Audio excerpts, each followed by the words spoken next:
So we were just hoping that you would see this design and see that it was better as we and conservation do, and approve it in this location.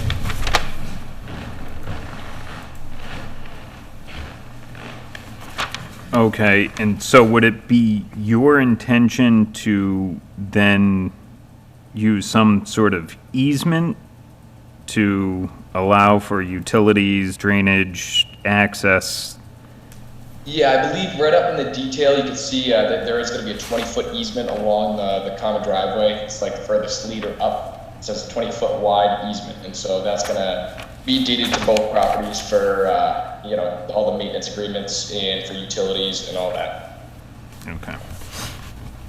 I don't see that note. It's in the detail at the top. Yeah. Oh, But okay. is that sufficient, Adam? It just says easement. It doesn't say access, grading, drainage, anything. I mean, ultimately, it becomes a private property owner issue for that. The board is approving more the location and whether or not derivating from the property line provides adequate, safe access, and if there's a valid reason. You could make the approval and you could condition that the easement be structured in a way that covers access and drainage. And probably utility. And utility, yeah. I mean, there's no sewer over there, and I don't believe there's water being proposed. So, I believe that there is water out there, but we do have septic systems designed in the back of the house. so yeah, so maybe it would include utilities for that purpose. Yeah, just water lines, yeah. Do we have anything from Conservation Commission? We do not. I did speak with the chair. We don't have anything in writing. He did say that they have requested that they minimize their disturbance as there have been issues on this property in the past with the wetlands, and moving the driveway actually will avoid having to disturb and replicate areas that have already been replicated. Okay. Now, is this going to disturb more than an acre? It looks like it. No, I believe we kept the disturbance right under an acre when we did the site design. That's why the houses are so far up close to the road. Who makes that determination, Adam? Well, they would need to submit a plan at the time of permitting to the building commissioner, and he'd verify that they're not disturbing greater than an acre. I did have that conversation with Mr. Grazowitz about the fact that, 43,560 is the line, and you have to stay under that if you're not going to file a stormwater permit. I thought it was 40,000 square feet. No, it says 1 acre, and we had a discussion about that, and the board felt that sticking with what an actual acre was made more sense, because that way we could just refer to it as 1 acre.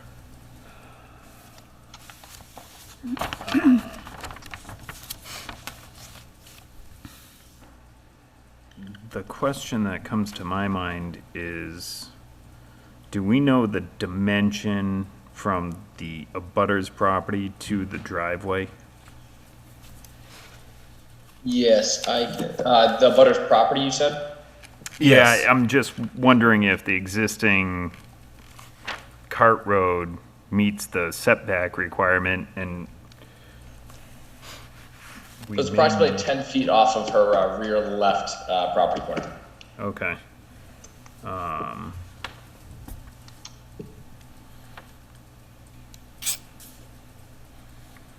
So do we have a requirement for separation of driveways? 5 feet. 5 feet. Okay. Yeah, and the wording of it is a little bit interesting, but I think in the case of common driveways, the setback isn't required because it's, the bylaw is assuming that It's going to straddle.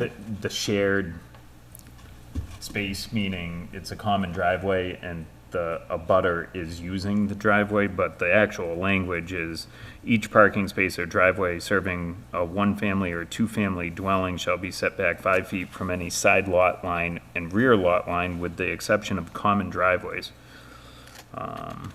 I think the interpretation for that would be the common lot line that the driveway Yeah. is using. And I think that would be held up by the zoning board, so I would expect that 5 feet to still be in play. Makes sense, yep. What is the dash line right here? Wetland setback. No, No, No, it's I'm not. sorry. no, that's a building setback, probably. Oh, I think that, That's the proposed driveway. No, the black I'm sorry. line that goes around each parcel here. The black hashed line. I'm pretty sure it's setbacks. oh, that's wetland flags, yeah. Well, no. but No, that- it's not, on the- because the wetland goes beyond that. So it's on the first plan, it's not on the second plan. Okay, on the I'm first- looking at The the, lower left-hand corner. yeah, that's the building setbacks. Okay. Oh, I see what you mean. Oh, it's labeled way back here. Where is it labeled? It's labeled, setback. Ah, okay, gotcha.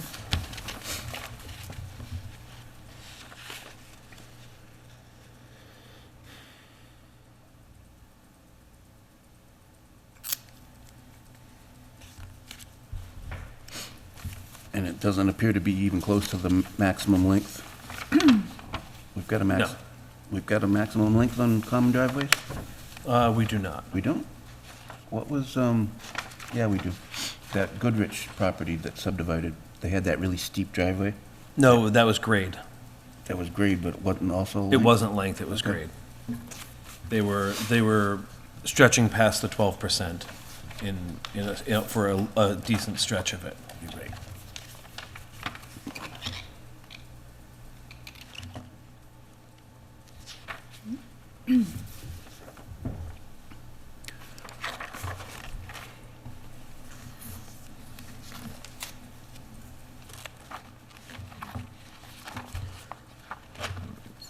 Well, I guess my take on it is that it is a benefit to protect the wetlands, and,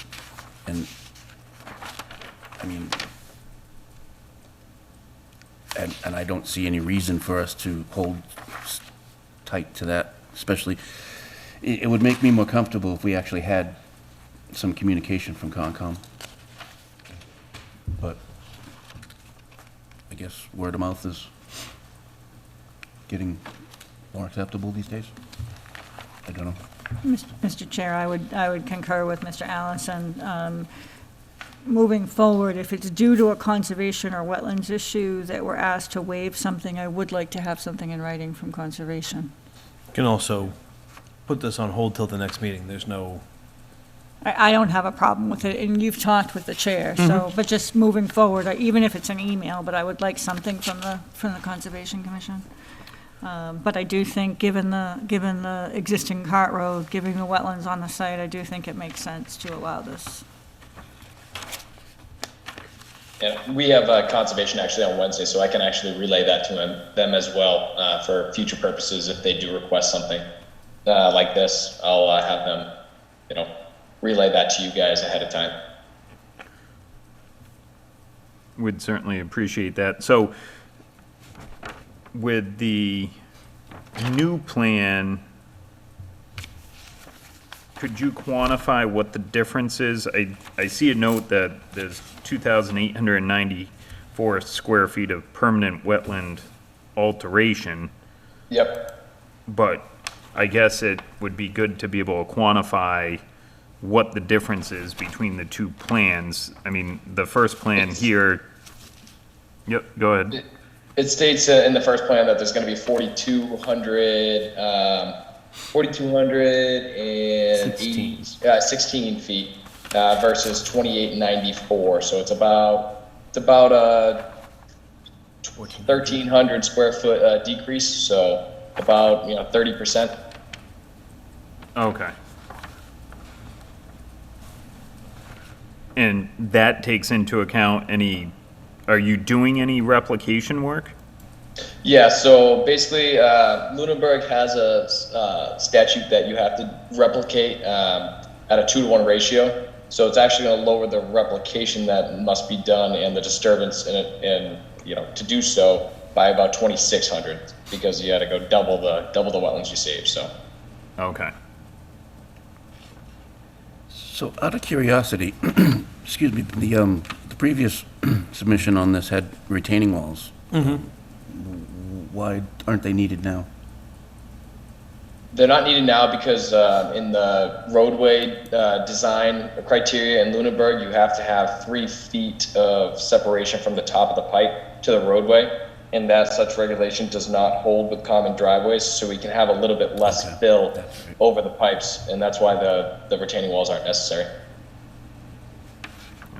So, extra info for us when we start trying to look at plans that are possibly going to be accepted, right? Driveways don't matter. Interesting.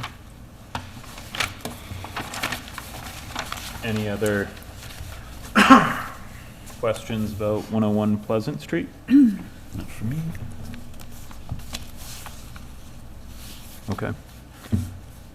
So I guess at this point, it would be good for you to go through conservation, and hopefully they can provide us feedback on that end of things.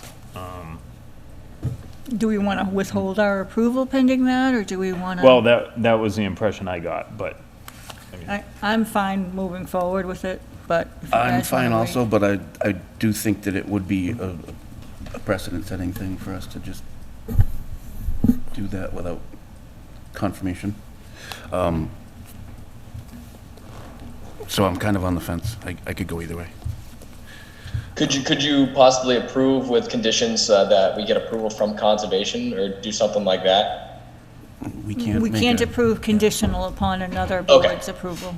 yeah. Okay. My concern is we're not meeting December 27th, so we'd be pushing it out until January. Correct. Are you guys in a rush to get this going? Yeah, I mean, we've been going on this for about a year and a half or so, so the applicant is getting a little anxious to get going here. I would be okay with it then. So I would make a motion to approve the relocation of a common drive with the condition that the easement be structured in such a way that maintenance and utilities are included within the easement.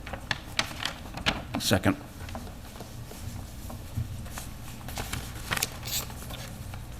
Any discussion?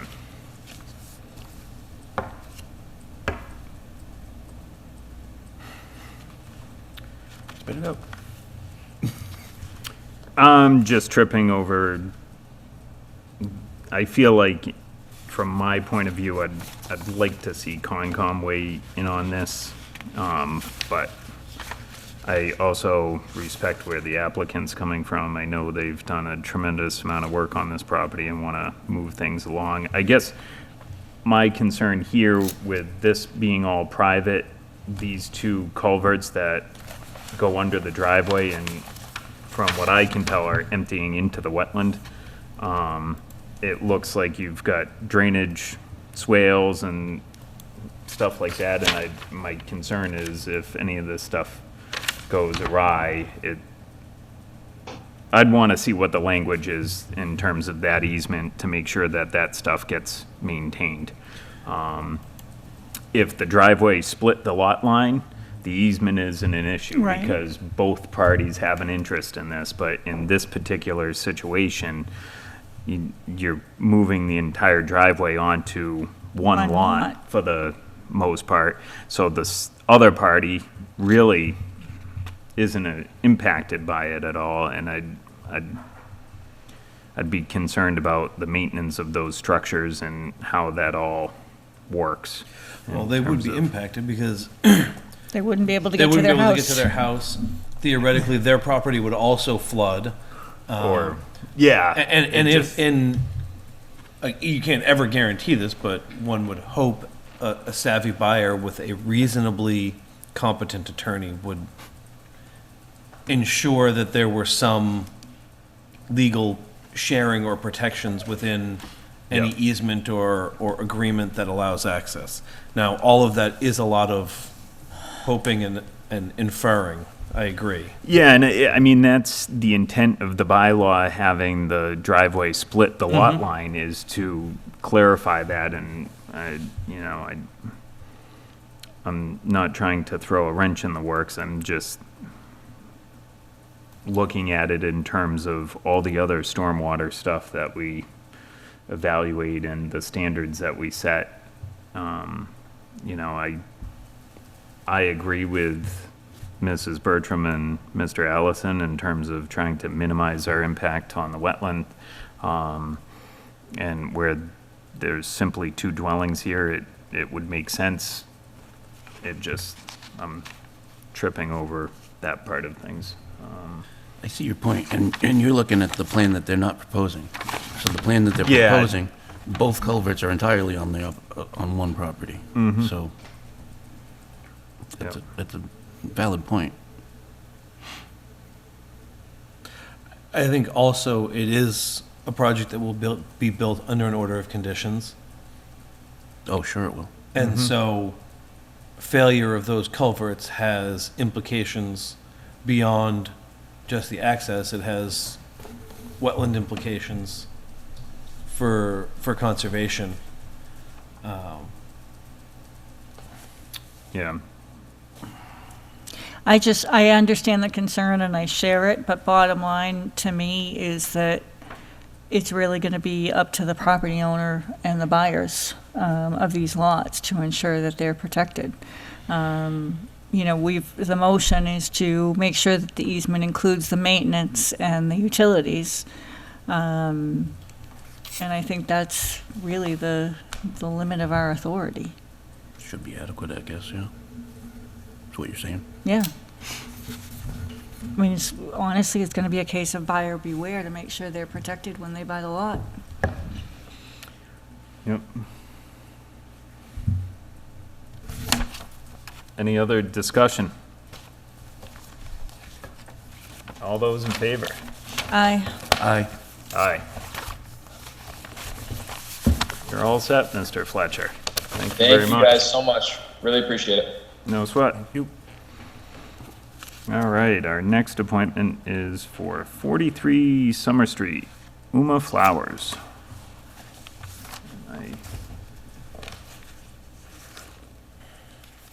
Do we have a, Yeah, Mr. Romano is here, or Attorney Romano. Hi, how are you? Valerio Romano for Uma Flowers, Lunenburg LLC. Uma Flowers has been awarded a host community agreement from the Board of Selectmen in Lunenburg. We are a minority-owned certified women business enterprise with Supplier Diversity Office, and we're open now for a cannabis retailer similar to what we're applying for in Lunenburg in Pepperell, Massachusetts. We're in front of the board this evening. When I got on the agenda, I put together a letter sort of describing our request and what I thought was the reasoning behind it. But we're in front of the board to request permission to file application for special permit without having further licensing for our Lunenburg project from the Cannabis Control Commission. I'd sort of turn it over to the board, but I think my reasoning is sort of well laid out in the letter. I don't see any express requirement that we have a provisional license, certainly in those specific terms in the bylaw, and sort of ran through my reasoning and my reading of the bylaw. So I have been doing this cannabis licensing on the state and local level for quite a number of years, and I know a lot of cities and towns in Massachusetts periodically are inundated by applicants who don't really have the wherewithal to get open, or out-of-state operators who haven't really engaged in the local and state process in Massachusetts. Uma's anything but a tire kicker. We're purchasing the property. We have a license in another town close by. We have a host community agreement. So I'm hoping the board will allow us to move forward with application for special permit without a provisional license from the Cannabis Control Commission. okay. Any thoughts? I'd like to hear what Adam has to say about it if it's questioning our bylaw. Well, I think Mr. Romano has a disagreement with Mr. Costa on what the bylaw would say.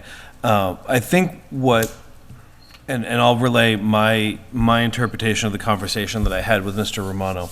He and his client would like to move forward with submitting the special permit application to the board. They are in the process of, or have just recently filed their host community agreement and their application packet for provisional licensure with the Cannabis Control Commission for the Summer Street location. The discussion, as I recall it, around the development of the bylaw and the requirement for the provisional license was to ensure that we were dealing with quality actors who had a reasonable belief that they would be able to move through the licensing process with cannabis control. Mr. Romano said we're a corporation that is, at the time we spoke, they were soon to be opening, and I believe now, correct me if I'm wrong, they have opened their location in Pepperell. They've proven that through the background checks, financial accounting, and policy perspective, they've satisfied cannabis control. And so one would infer that a second license will yield the same results because it's the same license in a different location. And the reality of the process is the background checks are probably either still valid or it's a recheck. So we're not dealing with a significant shift in ownership. We only have one application.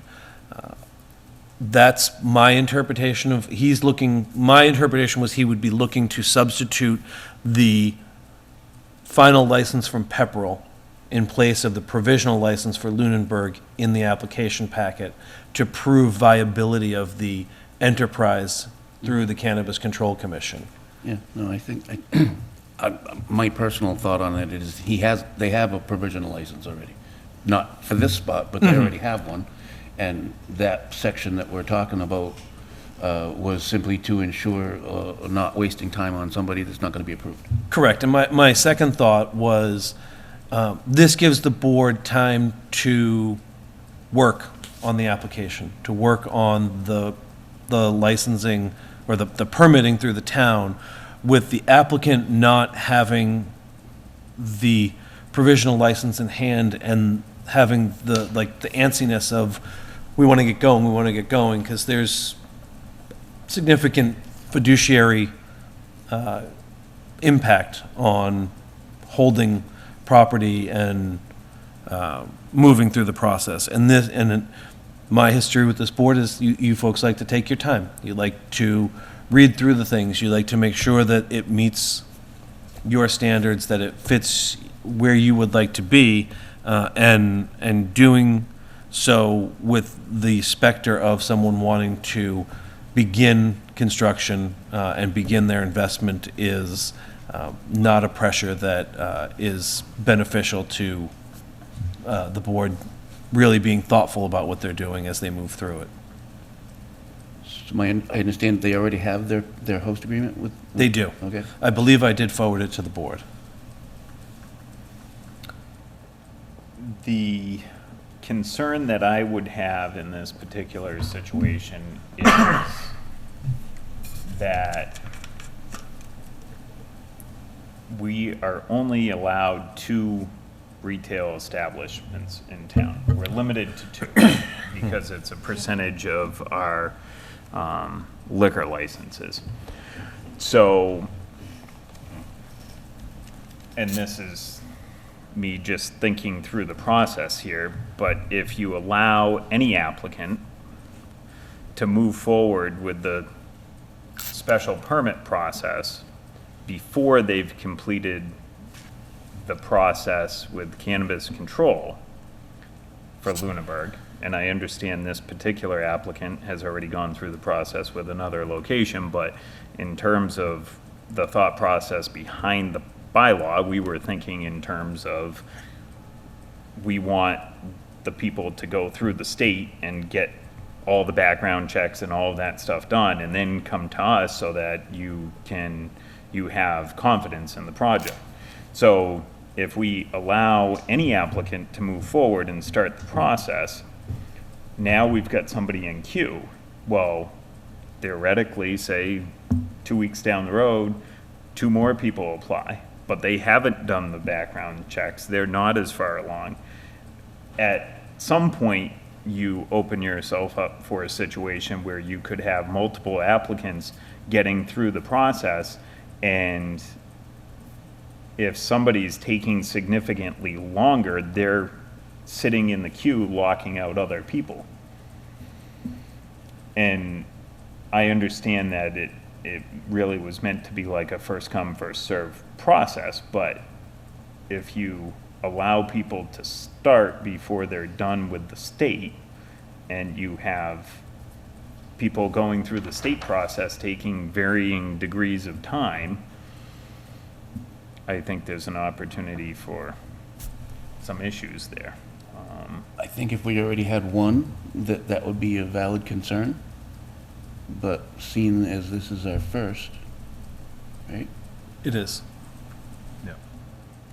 I would be less concerned, but I see your point. I do see your point. I just feel like and maybe it isn't even as simple as having multiple people in the queue all at the same time with no establishments. Say this project moved forward where they take one of the 2 licenses. Now you have 2 licenses left. You let another applicant start their statewide approval process, and they drag their feet. We could have a third party that has already gone through the background check, has a facility in Ashburnham or Ayer, and, oh, we want to come to Lunenburg. Where does that put that applicant? You can't even start the process, right? Because you've already started the process with somebody else. Or do you say, it's a race now? If you can go through all of this and spend all the money, but if this other guy gets his act together, I don't know. My understanding of what's happened in other communities is it's sort of the second. There are communities that signed 20 host community agreements, and they're like, we have 8 licenses. You guys go figure it out. And whoever's timestamped from the town clerk is first on the application packet. You know, if they can move through the special permit process, they're going to get that license. And I'm not saying that's the right way to do it. I'm saying that's my experience of what has happened. And if it was as simple as saying, okay, we've got 20 people, 8 licenses, and whoever got through the town clerk first goes, I'd be fine with it. But that's not the reality of it. The reality is if you have 20 people apply for 8 slots, it doesn't matter who, you could be the first one in line, but if you haven't gotten through cannabis control, you're dead in the water. Correct. And that's, and we won't, and that's where I think this provision of requiring a provisional license would come in.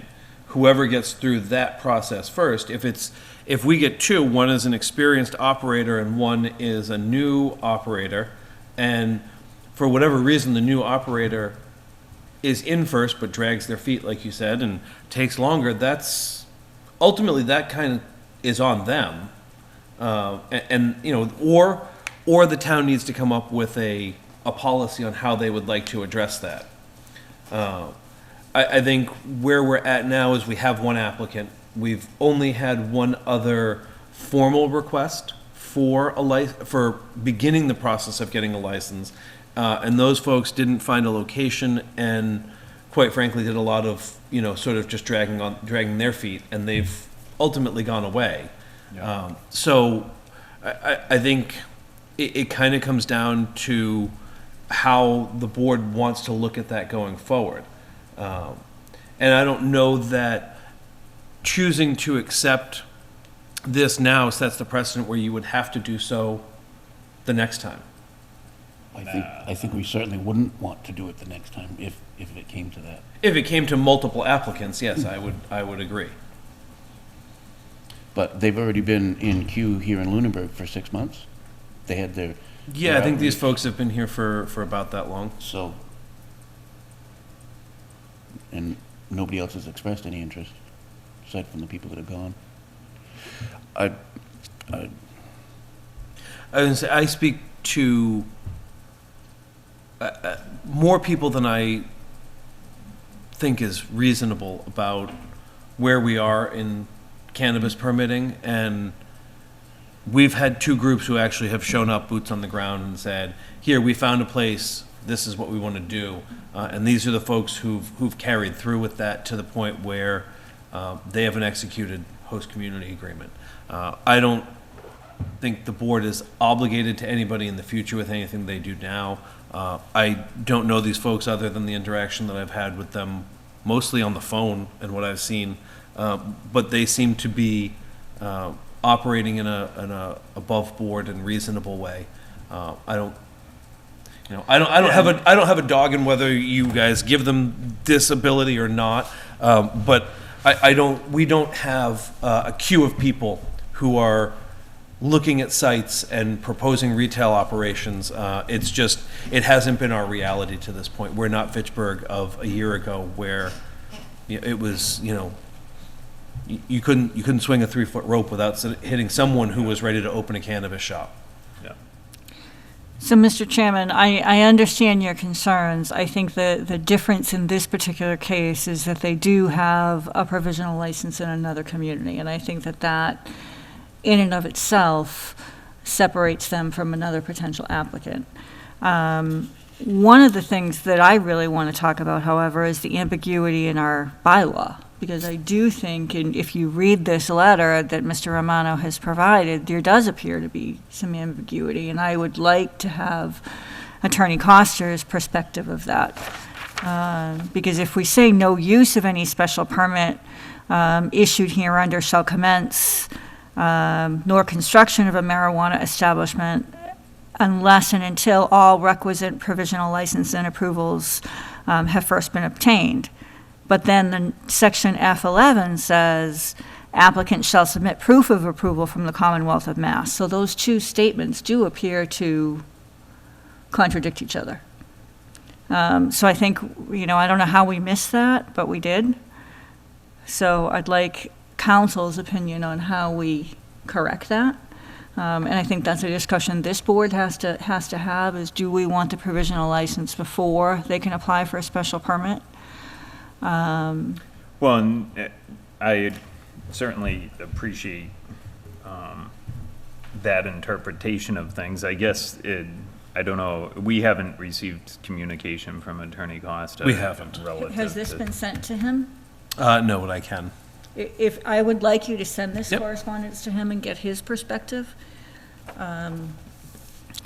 Frankly, I don't have a problem allowing them to submit the special permit application because of the history in another community, because of the fact that they have been approved by the state. I don't think it sets up a dangerous precedent, because I don't know how many other applicants we're going to have that are that far along in the process statewide. And honestly, it's at their own risk. If they're not able to obtain the provisional approval from the state, then they're not going to get the license from us, the special permit from us. Yep.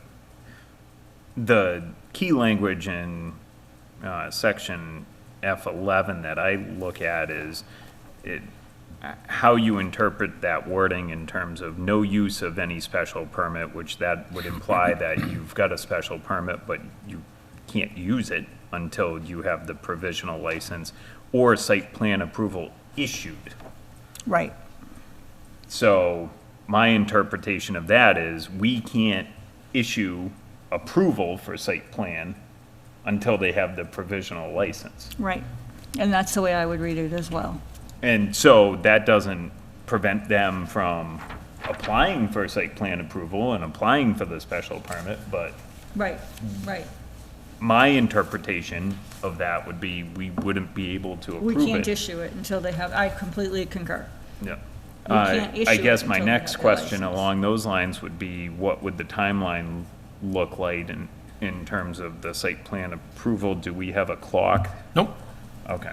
You have site plan and special permit are the same. You have I'm going to get this wrong, 60 days to open the hearing, Yep. and you have 90 days to vote after you've closed the hearing, and then 14 Okay. days to file the decision, and your hearing could be 12 and a half years long if you really wanted to do that. I don't think anybody wants to do that, I'd but, draw the line at 12 years. but yeah, all of the statutory time frames for special permit are opening the hearing and rendering a decision after closing the hearing. I do have a question, since we don't have a full board. I don't assume that this process will be done by May. And I will no longer be on the board, so how Yeah, does that would be something that we would have to consider, is how long the process will take and what the implications would be for the voting quantum in the event that it were to go beyond May. I'm not sure if you're following what I'm saying, Mr. Romano, but I don't intend to run again. And right now, sitting before you are the 3 active members of the board. We have another member who's absent currently and one who's out on a medical situation. So if I leave the board in May, which is my intent, if you've opened the hearing, you would have to have 2 other members that had been present at the various hearings. Yeah, I definitely understand. I'm following. A couple of things. I mean, one, first, I hope whoever's out on medical, I hope everything's okay. But additionally, I guess that would be something that maybe we could confront, when we submit our application and we see who's on the board. And I don't know. So I don't know, in May where we are, I'm actually running into the same issue in another municipality right now, whether folks that come on the board after the application is filed, can they go back and review the tapes, so to speak, and then get caught up? And my opinion had always been no, but the Mullen rule allows for 1, right? Is it 1? Yeah, It is. And, I mean, ultimately, if you were to file and we opened the hearing in February, let's just say that, and everything's humming along and we get to April and we're close but we're not there, and we don't think we're going to do it by May, there's a few things that could happen. You can withdraw. The board can vote to allow you withdrawal without prejudice. You can refile the materials that the board has essentially agreed to, and thus restarting the voting quantum. The board has the right to waive its own permit fees if it chooses to. So theoretically, you could withdraw and resubmit with only the penalty of advertising. And that would give a potential new member or members from the May election the opportunity to be counted for voting purposes. That's anticipating that we have people who show up to vote. The other would be that Paula just runs again and then resigns after the special permit is issued. Don't know that that's going to happen, but not if I want to stay married. I mean, you had 50 years, right? and through the chair, I mean, the other option is if the other 2 come back between now and when we file the application or our first hearing. Correct. Then we just simply need a unanimous vote of 4, the 4 remaining, right? That's correct. So that's another possibility of a way to work through this. Having worked with the team, yeah, I'm sorry. So just to think through that, my understanding with the Mullins rule is they have to be here at the opening of. Correct. So they would have to be here when they could miss one hearing, whichever one it happens to be. So here's the problem with that is if we get 4 people in the room to open the hearing, that's great. But then we need all 4 of those people to attend all the meetings with one exception.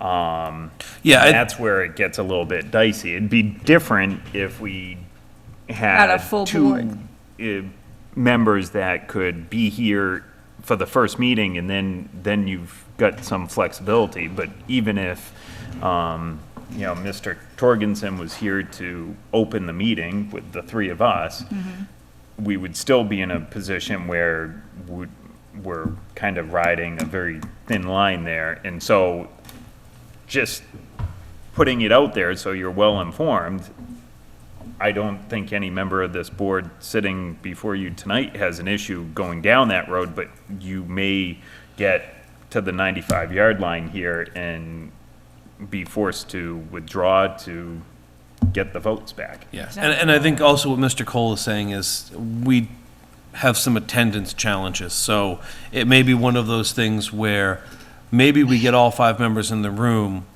but you show up for certain hearings and we don't have all 4 members and you choose to not go ahead to preserve your voting quantum. Yeah, I think I'm certainly aware of these various issues, and I appreciate you making sure that we're kind of, on notice of the possibility that we'd either have to continue hearings if we don't have people there, or we would have to withdraw and reapply so we get everybody there and we get, 4 or even 5 better members. I think we're aware of those various issues, and we'll sort of navigate them as they unfold.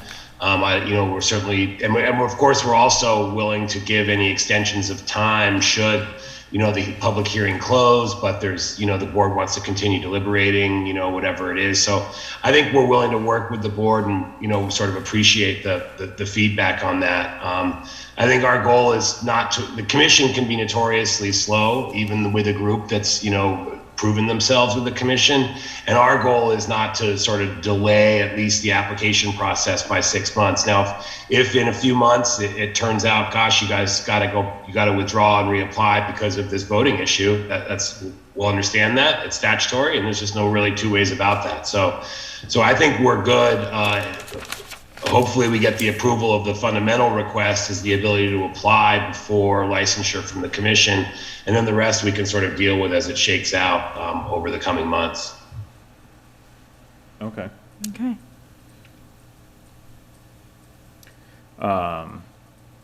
So is this letter a request for a waiver of any sort, or are we just? I think he's just asking that you accept the Pepperell license in lieu of the Lunenburg license, the Lunenburg provisional license for purposes of application. I would ask that the board vote just so we have a record, so that there is something in the future, and we don't have to worry about dithering over this, that, or the other thing as things move forward, and then we can go from there. Well, with that, I'll entertain a motion to allow Uma Flowers to move forward with their special permit application. So moved. Second. Any discussion? All those in favor? Aye. Aye. Aye. You are all Great, well, set, thank- Mr. Romano. Thank you to the chair, and thanks Adam and other members of the board. I truly appreciate your time this evening. You'll be hearing from us before too long. We still have some work to do, but thank you very much. All right, Okay, thank you. Have a good night. good Take luck. care, you too. Bye-bye. All right, moving on to our next appointment is a public hearing for 324 Flat Hill Road, which was continued from November 29th. That is correct. I don't have that up here either. I think, I'm not going to put plans up. Essentially, the board had some concerns about the location of the reserve area and its proximity to the proposed stormwater management facilities, and you were looking for final letter from Graves. We have received the final letter from Graves. He has not indicated any issues. He said all of his issues have been resolved. And I did communicate with Jim Gariffi, and he does not feel that the location of the stormwater facilities in proximity to the reserve area or pose any future issues of use of the reserve area. Specifically, he said that a leaching catch basin, which would be the probably the highest level of offset, it meets that offset, and he doesn't consider the rain garden to be in the same category as that. And he's not even sure that the overflow for the foundation drain would be considered a stormwater facility. So he felt that it wasn't an issue, and that if going forward there was a change that would facilitate an issue, he would let us know. But I think if this is approved per the plan that was submitted, then any alteration to the reserve area that did impact those facilities would require an alteration anyway. And that would require them to come back and perform a modification.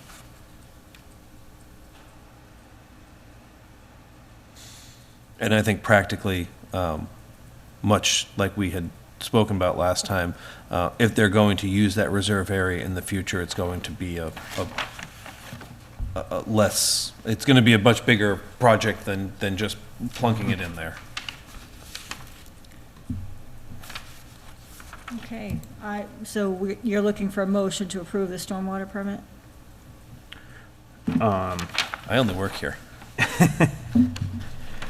You'd have to close the public hearing We first. already did, didn't we? No, No, continued the public hearing because we were waiting for Okay. input I on, will make a motion to close the public hearing for 324 Flat Hill Road.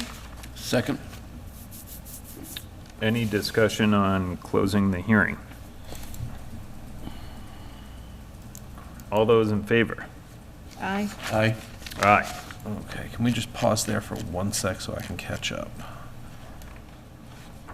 Because I didn't open the permit.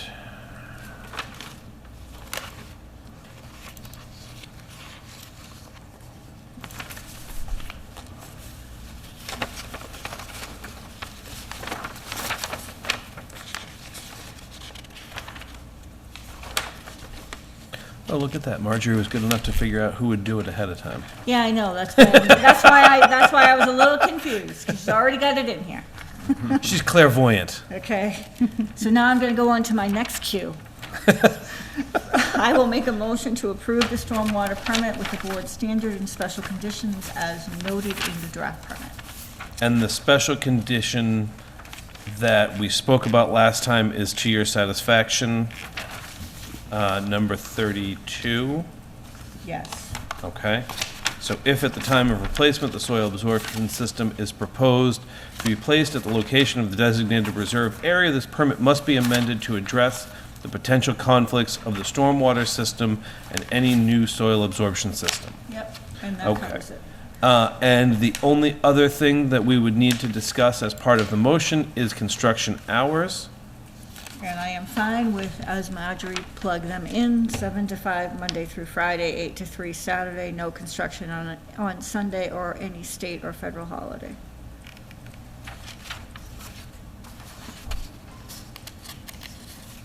Okay. So that motion has been made. Has it been made? Second? Yeah, I think, Yep, I Did made we- it. That was, yeah, second. Yep. And then any discussion? any discussion? Nope. Well, Oh, I don't know if this is appropriate after we've closed the hearing, but the letter from Greffy says that comments to the engineer for revisions. When he redesigns the reserve area. I don't think so. I think he's saying, that's not the way I read it. I read it that he reviewed the plan and sent comments to the engineer for revisions. So there are revisions required on the septic system. On the septic system, yes. Yeah, And the reserve area will likely change. right. But then in his second paragraph, he basically says He doesn't that have any concerns about the plan as proposed. Yeah. even though it's likely to change, It's not going to. It's not going Not to gonna have an impact, it's not going impact. to impact, yeah. Yeah. Good enough? That was my comment. Ow. Just gave myself a hell of a paper cut. all those in favor? Aye. Aye. Aye. You are all set, Mr. Elbag. Thank you. Thank you, folks. Much appreciated. Thank you. All right. Losing track of my stuff here. Our next appointment is for a public hearing for 97 Cross Street, 125 Cross Street, 430 Mulbis Road, and 440 Mulbis Road. Mr. Allison, would you like to do the honors? This is a new hearing? Yep. This is the... Okay, certainly. The Lunenburg Planning Board will hold a public hearing on December 13th, 2021, 6:35 PM, Town Hall, 17 Main Street, Lunenburg, Mass., to hear and review a stormwater management permit under Chapter 204, Stormwater and Storm Sewers of the Code of the Town of Lunenburg for property located at 97 Cross Street, 125 Cross Street, 430 Mulbis Road, and 440 Mulbis Road, map 014, parcels 0005, 0003, 0002, 0004, respectively, Lunenburg, Mass. Owner applicant is Harbor Classic Homes, LLC, 493 Lancaster Street, Leominster, Mass. 01453. Materials are available for viewing at the Planning Office, 960 Mass Ave, Lunenburg, Mass. Excellent. Thank you, sir. Good evening, Mr. Marchetti. Want me to read this one? Just sign it. Oh, okay. How are you? So Brian Marchetti, McCarty Engineering, here on behalf of Harbor Classic Homes. I believe you've seen this property recently. This is about a 13.8 acre parcel that was subdivided through the A&R process recently. And what we did was took the 13-acre parcel, subdivided into 5 lots. The existing residence was maintained on 1 lot, so this process created 4 new buildable lots. And we're here before you today with, for a stormwater permit for the 4 houses. Septic systems, I guess, have been approved on all 4 of these lots already. So we've taken, I don't know if I can move this closer. You can see here, this is the existing residence on Cross Street. That remained Lot 1. So we now have Lot 2, which is here, Lot 3, which is here, 4, and then Lot 5, which is down here on its own. They all are being accessed through their own frontage with their own driveways. And what we did here was very similar to the lots that were recently done on Holman in Northfield. So being 4 fewer lots of new construction, stormwater management regs don't apply for DEP regs, local bylaws do. That being the case, we've done the same grading and water quality treatment scenarios as you've seen previously. All the driveways on the 4 lots have been graded, so they sheet flow to one side of the driveway. There's a pea stone diaphragm, which is basically a crushed stone swale along the edge of the driveways for the entire length. That provides pre-treatment of the stormwater from the driveways. Lots, where is it here? Lot 2, 4, and 5, in addition to the pea stone diaphragms along the edge of the driveways, they have a vegetated swale that collects the stormwater and conveys it down to the low point at each of the lots. If you look at Lot 2, we have the swale along the lower side of the driveway, the southern half of the driveway. It conveys it down to the low point where we've located rain gardens. It's that situation for Lot 2, Lot 4 and 5. Lot 3 here, which is along the frontage of Mulbis, has, just along the edge of the driveway, has the pea stone diaphragm, and the natural grading conveys it, the stormwater runoff, down to a additional rain garden in the southern end of the property. These have all been sized to meet the 1-inch water quality volume that's required for your local bylaw. In combination with the pea stone diaphragm and swales, which provide a high level of TSS. It's conveyed to the rain gardens where they provide the 60% phosphorus removal. The rain gardens alone provide a high level of treatment, so TSS rates are over 90% for all of these lots. Lot 5, same scenario, stormwater runoffs collected in the pea stone diaphragm along the edge of the driveway. It flows down to low points. We do have a culvert crossing here that connects the two wetlands. So because of that impact, we were only, or I was able to locate these rain gardens as low to the bottom as possible. This lot has already been permitted with conservation. So I've spoken with Matt Marrow. Adding these rain gardens down is going to require us to file a modified plan with the Conservation Commission. But I haven't started that process yet because I wanted to make sure we got through planning and you guys were okay with it. And Jeff Walsh at Graves was okay with our design before I refiled with Conservation. But that's specific to Lot 5 and Lot 5 only. Jeff Walsh did receive the plans, and I got a review letter back today from him. There's very few comments, so I'd like to, if I could, just go through them one by one with you, just to explain the nature of the comment and what can be done to address his concerns. They are very minor in nature, so these can be taken care of right away with him. Comment number 1, GEI has no issues relative to compliance with the stormwater management regulations except for the following. Number 2 states the systems are in supporting documentation need to address the removal of 60% average annual TSS, or total phosphorus loading.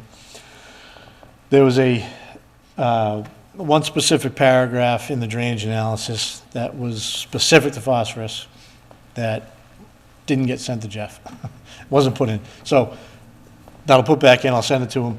All it said was all of the rain gardens with their pretreatment achieve in excess of 60% total phosphorus. So every one of these lots has the rain garden. They have the pretreatment with either the pea stone diaphragm, which is the sediment forebay, and the vegetated swales, which also give you an additional credit. So all 4 lots do exceed the 60% phosphorus removal. He's just asking me to add that paragraph to the drainage report that specifically states that. So that's an easy one, that'll be modified. Number 3 is the operation and maintenance plan needs to reference the proposed dry well as they're currently omitted from the O&M plan. I can add language to the O&M plan that just addresses or speaks specifically to the dry wells that are located on each lot that are intended to take the roof runoff directly with the roof leader into these systems. One question on that. Yep. If you look at the list of documents that Graves reviewed, I don't see the O&M plan listed. Am I just missing? It's within the drainage It is report. within Yeah. the drainage Yeah, report. it's an So attachment. all the O&M plans that we attach to these decisions, we're slicing out of the drainage reports. Okay, and that was sent to us, because I don't remember seeing it. I believe it was. It was in the email. Yeah, because when I went back and was opening them, I said, I don't need to open the drainage report because we don't really look at them here. But it is, I do want to review the O&M, and I sure, didn't but see it is in Marjorie's email. All right, thank you. Number 4, GEI reviewed the hydrology computations and found them to be in order, except as noted. Number 5, this is a HydroCAD model question. He's asked me to clarify how I modeled it. You assign volumes per elevation within the dry well. That's just a comment that I need to just discuss with Jeff directly. It's how I always model the dry wells. It's how I've done it in the last report and the previous, so it's just a minor detail I can work out with him on the phone. The dry well, number 6, the dry wells in lots 3, 4, and 5 are proposed in the native soil. Testing data indicates depth of groundwater generally varies between 2 to 4 feet. These dry wells won't have the required 2-foot offset to groundwater. So the dry wells are considered in the drainage analysis. They're in the report. We're meeting the standards to the maximum extent practicable. We could just discharge this rooftop out the backyard and we wouldn't have to meet the pre-post peak standards. But we're choosing to put them in the ground. The detail for a dry well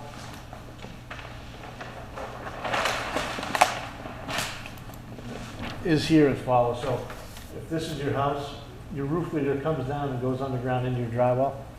Whenever the volume in the drywall is exceeded, it stages up and discharges to grade like it would in a regular gutter.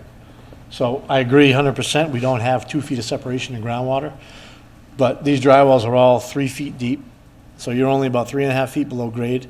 So groundwater's 2 to 4 feet. So we're providing a storage capacity below grade as much as possible to recharge the groundwater. If groundwater does raise up and it's in your dry well, it's got half the capacity. It'll still fill half the dry well and recharge over time, and the rest will discharge to grade like it typically does. So this is a maximum extent practical. We're doing the best we can. We can't really install a dry well 1 foot deep.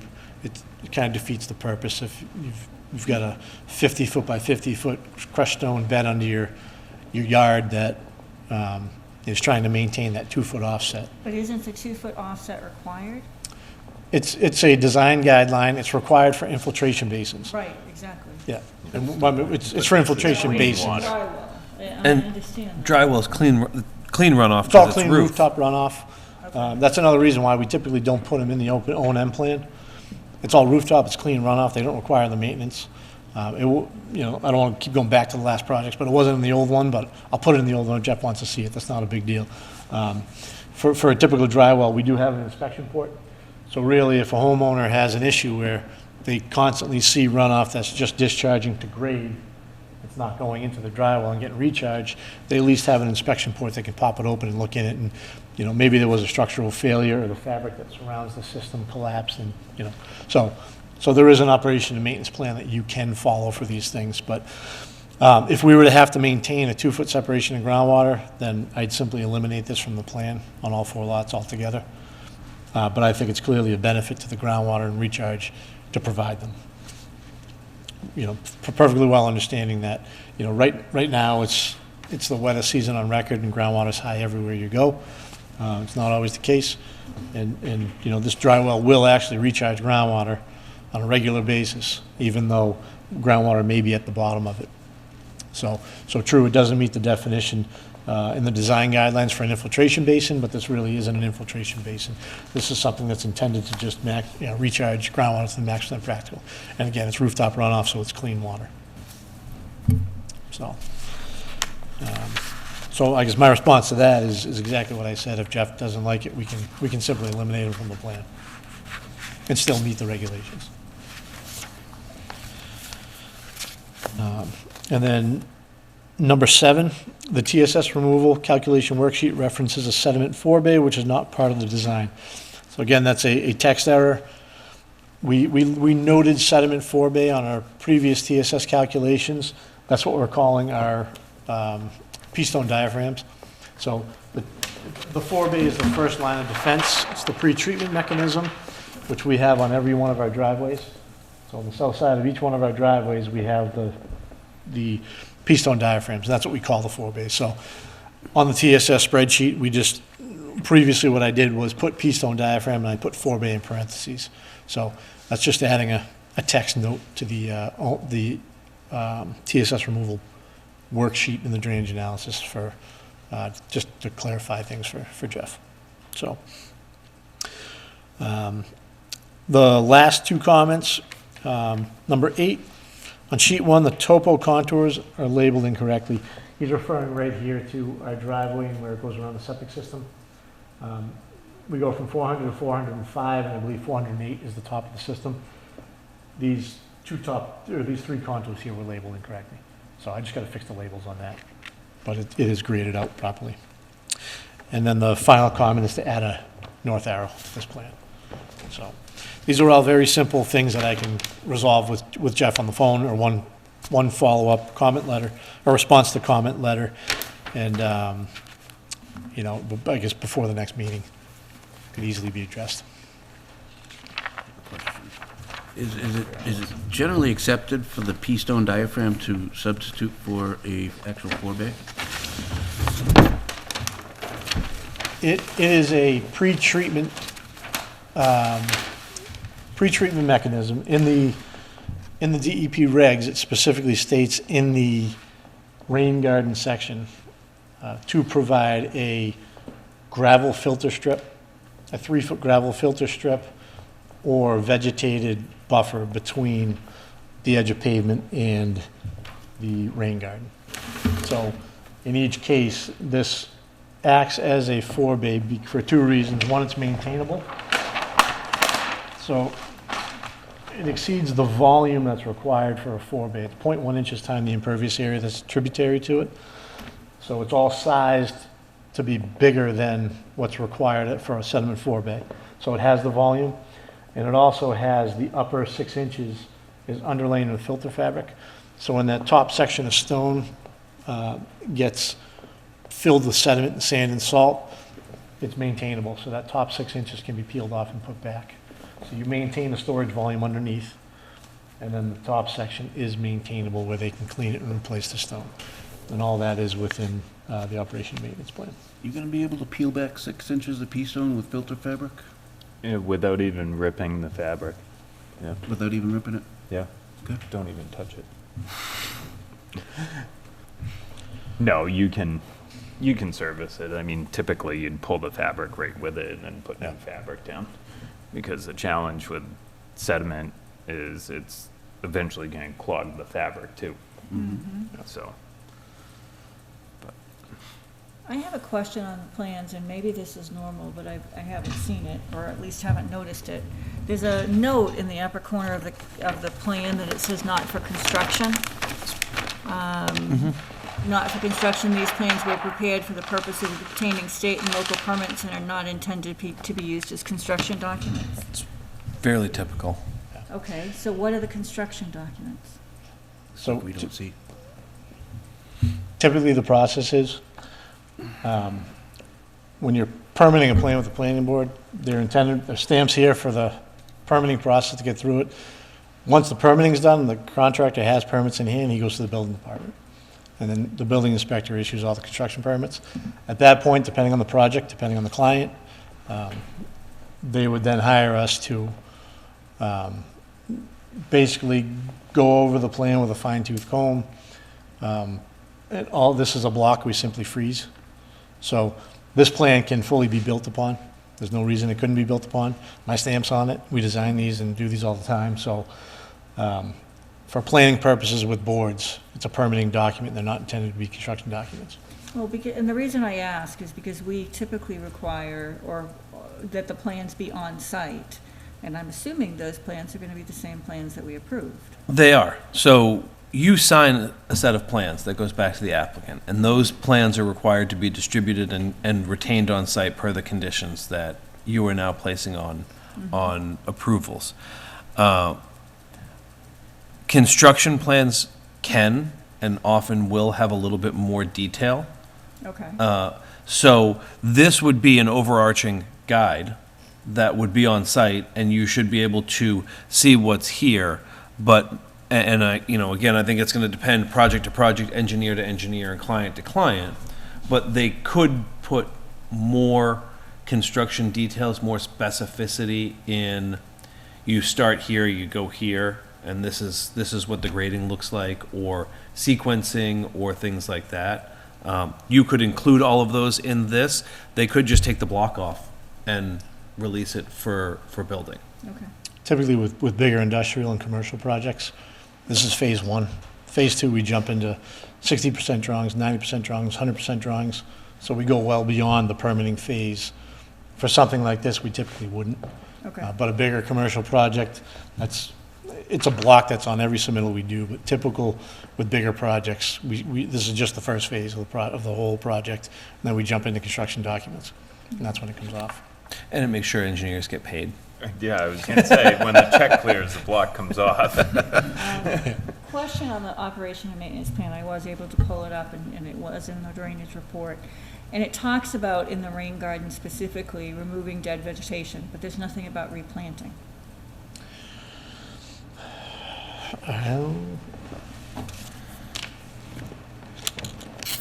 Well, and that would be one of our conditions that, Right, but I don't know why it wouldn't sit, the operation and maintenance plan is gonna be recorded, and there's nothing in there that it has to be replanted. It says annually remove dead vegetation. Well, that's great, but you gotta put something back. And that can actually work two different ways.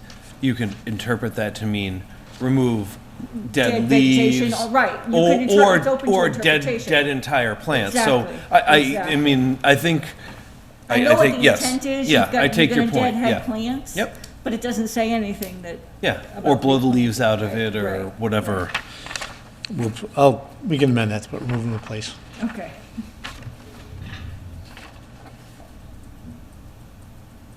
Any other comments from the board?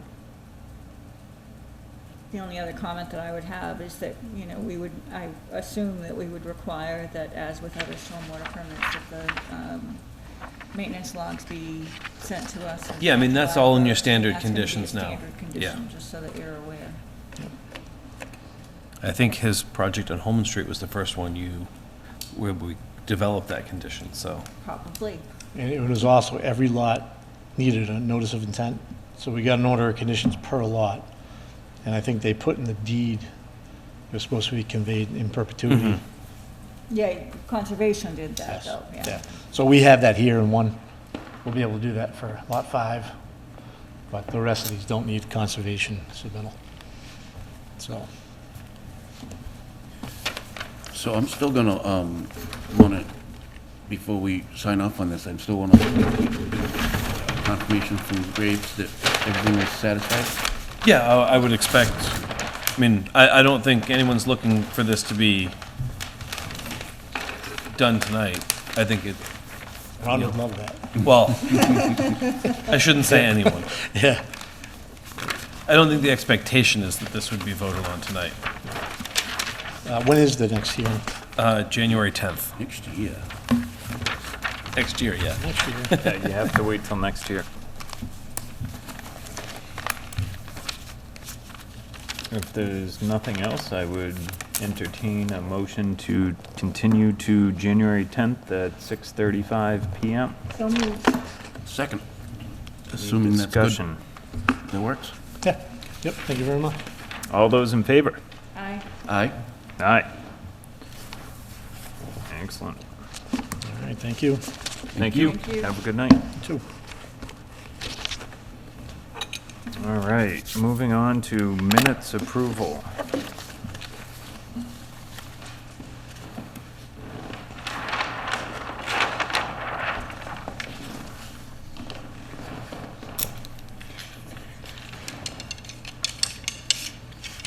Any comments on any of the minutes? No, I just noted the November 15th, the motion was, it was noted that Yep. it was withdrawn.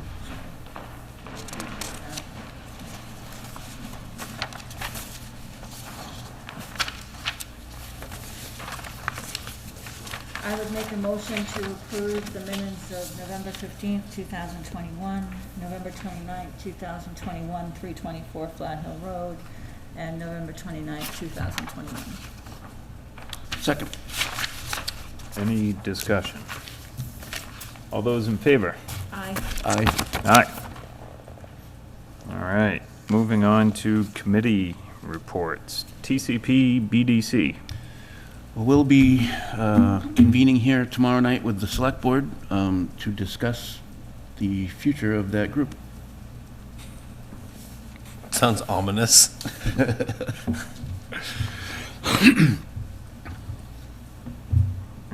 Would you care to elaborate, Mr. Allison? I just read the email. It's, I don't remember it verbatim, so, but it was something to do about the charge. Okay. Stay tuned. Stay tuned. Tomorrow night, here. You'll find out next year. Yep. Please let us know what the verdict is. Oh, yeah? You'll be the first ones next year. Agricultural Commission. We will be meeting on this Thursday. All right. Stormwater Task Force. Meeting this Thursday. Open Space. Haven't met since our last meeting.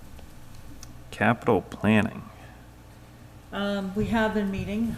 Our last presentation was done by the DPW last week, and now we'll be starting to go through the prioritization of all the requests. And I will let you guys know what we come up with when we come up with it. Any update on the master plan request? Just that we went over it, and I don't know where it's gonna fall in the prioritization list. So- All right. It's number one on Paula's list. Yes, exactly. Economic Development Committee met last week, but I was not able to attend. So we talked about the survey, and we're intending to have it distributed mid-January to avoid it getting lost in the holiday flyers and other stuff that people throw in the trash. And that coupled with I wasn't ready for it to go out earlier. The other two things that they started talking about was putting together a draft business guide. The town of Ashburnham has one, and it's similar to the guide that this board worked on with MRPC, but targeted at the more specific types of business, what you need to do to start a business, and maybe specifically more specialized businesses like restaurant, like where you might need to go to get certain things. So I'll begin working on that with them soon.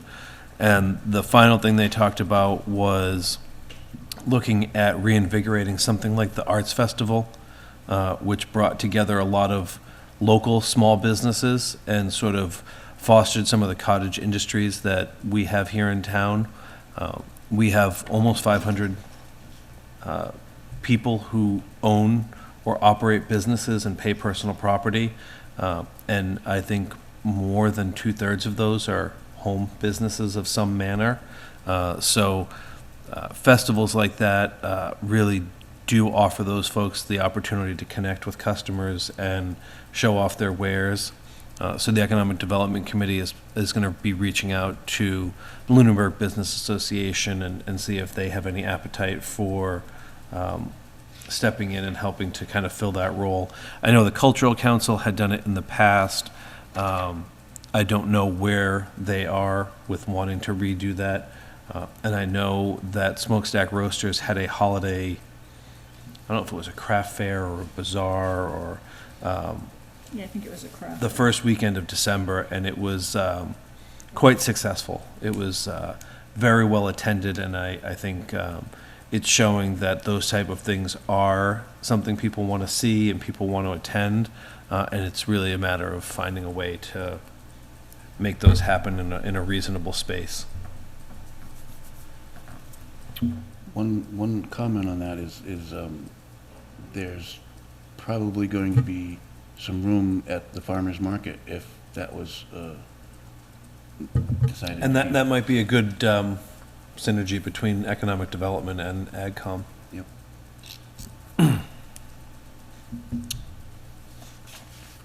And MRPC and MJTC, we don't have anybody attending those right now. So, all right. Water Supply Protection District. So I mentioned it last time before town meeting. I sent you the documents at the end of last week. I've kind of been avoiding this because I'm not avoiding it. I think I'm not sure that I understand what they want from this septage and sludge storage, because most of us here in town store septage on our property. Where are you seeing? So if you look at, this is the, I'm looking for this I was is, looking at the letter. yeah, Okay, this is their review of our bylaw. thank you. The things with check marks are happy time we do that. The check mark in the box, we just need to amend, which I looked at, and that shouldn't be a big lift to amend. The sludge and septage storage, I infer that it means like as a business, but and this is just my assumption, in the course of doing, mowing activities for a lot of, landfills and wastewater sites and so on. I know they do have a few sludge landfills. So for communities that have wastewater treatment plants, they need to find a place to go with the sludge, and that's where that ends up. And so I think they're looking for us to put A language in prohibition there. on large scale as opposed to individual. Yep. Fair enough. And I mean, none of these are terribly impactful. The 15 to 20% I can see being something that on a small lot could be problematic for someone. The fact that it's zoning is beneficial in that everybody who exists now is pre-existing non-conforming if they're in excess of the 15%. So they wouldn't be penalized by being required to reduce. But going forward, they would need to garner a special permit to alter a non-conforming use or structure. And whether or not that's an appetite that the zoning board would have, I think would probably be determined on the project. The 4-foot depth to groundwater, I don't think is really a big issue. It's mostly within earth removal activities. That's something I know this board has advocated for before. And the gallonage under hazardous waste, I don't think would be an issue. I don't know that we have many, if any, hazardous waste generators that are producing at that volume. The floor drain concerns me. Well, the floor drain is outside of us. Well, but it can't be the letter states that existing floor drains have to be closed. Well, That's what it says. the happy news is the Board of Health gets to fight that fight because they handle our floor drain regulations. The Okay. planning board isn't involved in the floor drain regulation at all. Okay. So I understand that concern, and I don't think it's a incorrect concern, but luckily it's not in the bylaw, so we don't have to do that. And I know that this has been discussed with the Board of Health before. I don't know if this specific, but floor drains, and they were less than excited to alter their regulations. Yeah, I mean, this, if you look at this wellhead protection guide, basically it's saying existing floor drains in Zone 2 of public drinking water supplies in existing facilities have to be closed. They're required to either seal the floor drain in accordance with the state plumbing code or connect the drain to a municipal sewer system with appropriate permits and pre-treatment, or connect the drain to a holding tank meeting the requirements of all appropriate Mass DEP regulations and policies. Keating's is gonna like that. Well, I mean, Keating's. Yeah, so this is what I wanted to understand. When we changed the bylaw, what did it mean? But it doesn't, changing the bylaw doesn't change that, because that's within the Board of Health floor drain regulations. And it doesn't mean you have to close them, it means you have to meet one of those criteria. What do you mean you have to meet one of those criteria? You either have to connect it to a municipal sewer, a tight tank, or close it. Right, So you can't have a honeycomb floor drain, which generally aren't allowed anymore anyway. You need an MDC trap, and it needs to go somewhere. You know that Keating's plant was built way before any regulations Yes, existed? Okay, so I- it just goes wherever. Yes. I don't know, are they in a zone 2? They probably are now. yeah, because there's that well there, right? That well doesn't cross Leominster Shirley Road, the zone 2 doesn't cross the road. It doesn't? No. Hydrology is very interesting. Yeah. I know at one point residents of Lake Shirley were concerned about Keating's draining the lake. Yes. But the zone it's two still is, there. yeah. Knock on wood. So it says the town has to adopt this prohibition. So how do we, if you read the comments, a zoning bylaw may not be used for compliance. If the town has adopted a non-zoning floor drain prohibition, please forward a copy to Mass DEP.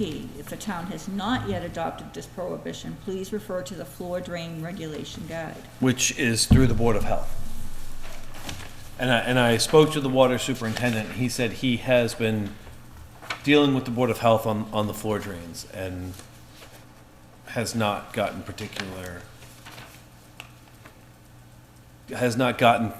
to the point where they've adopted it. Yeah, your model Board of Health floor drain regulation.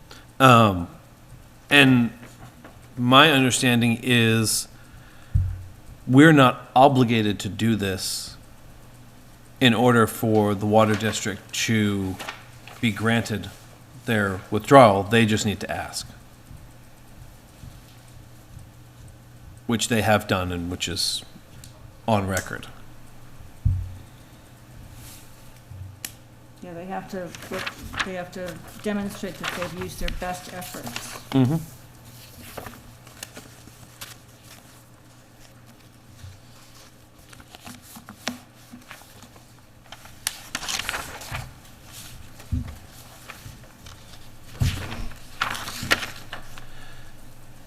So, I mean, the changes can be made relatively simply, and we would just submit Well, them. simply on our end, I'm not sure about business's end.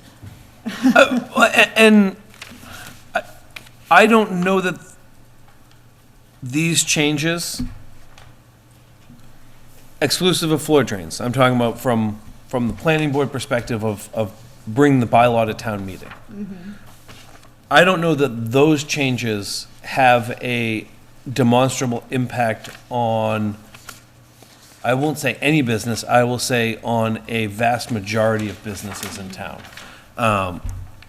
4-foot depth to groundwater limit on earth removal isn't unheard of, and the board has looked for people to hold that within stormwater. So that's not anything that people haven't had exposure to anyway. To me, the biggest one here is the second to last one, the change of 20% to 15% for impervious surfaces within the zone 2. The other thing that I guess maybe I just spaced it, but existing uses are allowed to continue, but no new uses. Correct. New uses would have to meet the new bylaw, and the existing uses can continue to operate as they are. Yeah. And again, they become pre-existing non-conforming, so alteration to them that doesn't meet the current bylaw becomes not prohibited, it becomes special permittable under the section 7 of the zoning code. Again, probably not an easy sell, but would require the zoning board to make a determination on a case-by-case basis.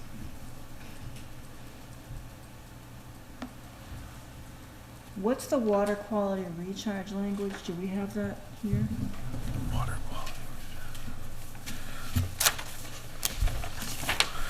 Which one are we reading that from? I'm looking at the one that you just talked about, the- impervious surfaces that changed from 20 to 15. And then it says oh, add and the water water- quality recharge language. What's the water quality recharge language?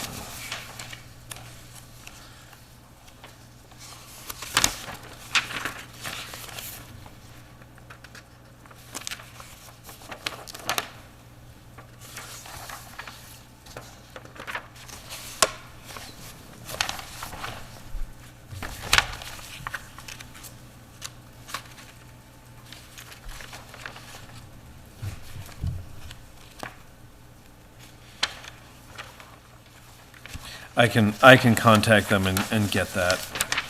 Okay.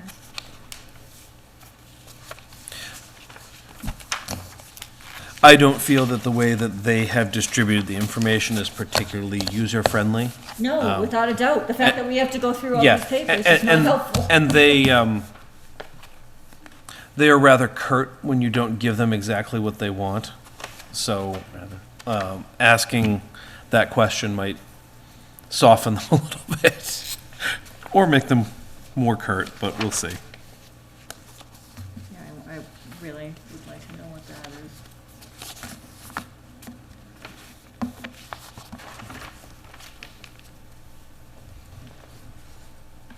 Well, and that's gonna be an issue for Springtown meeting anyhow Right, at this right. point, Right. so. So I will work on getting that and put together a draft of what the new bylaw or the amended bylaw would look like for, I'll say for the second meeting in January, but maybe I'll have it for the 10th. Well, and I guess my only comment along those lines is, this is a water district issue. This isn't a town of Lunenburg issue, and to the extent that we can work cooperatively with them, makes sense, but I don't want to put us in a position where we're doing the work and then something goes awry and they say, well, you should have done it this way. In a lot of ways, I just assume they have the permit with DEP. They need to renew their permit. DEP's telling them what they need to do. And I get it, it's a zoning bylaw, but if we are the ones that spearhead this thing and it fails, then they're just gonna look at it and say, oh, well, planning board didn't get it done, no big deal. Like, this is their horse. They need to run with it, in my opinion. I mean, that's just, And I'm not gonna say I disagree. The zoning bylaw is the town's. The water district is a non-town entity. So they would then need someone on their staff or one of their commissioners who is a resident to do a citizen petition, because the water district is, I have no problem with us putting the article forward, but this letter from DEP says Board of Water Commissioners, Lunenburg Water Yes. District. It does Right. not say planning board. correct. Right, and I find that when we're talking about this type of changes, specifically at the bequest of the water district to increase their permit, and these are the restrictions that they have to comply with, I would like them to be here to talk about it with us, and I didn't invite the superintendent. Yeah. I certainly can. So if you'd so like. if you're gonna bring a draft forward, So I'll put a draft together, and when I know I'll have it on the agenda, I'll reach out to him and find out when he's available, and we can have him Right. come and have that discussion. because I agree with Mr. Cole's statement, this is not us driving this, and I think the water commissioners and the superintendent have to be much more actively engaged than they have been. Excellent. Anything else on our water supply Nope. stuff? All right. Meeting schedule, we will not be meeting December 27th. Town offices are closed in observance of Christmas. Our next meeting will be January 10th at 6:30, and then January 24th.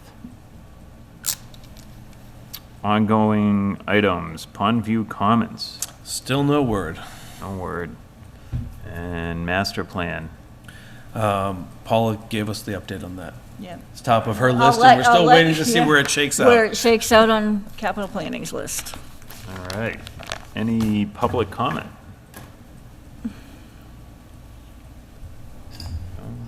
No, On Zoom? none on Zoom. Any board comments or concerns? I like Paula's suggestion about talking about changing our time, and I was looking for it on the agenda. I didn't see it. Not a big deal, but I think Yeah, I had asked that to be on for. Oh, I apologize. that's fine. I missed it. I would much rather get home at 7 than. So you'd like to start at 6? Or I'd- 5? Yeah, I'd like to start at 5:30 or 6. Okay. I know Eric has told me that he gets out of work in Marlboro at 5. Can we see if he's gonna come to meetings?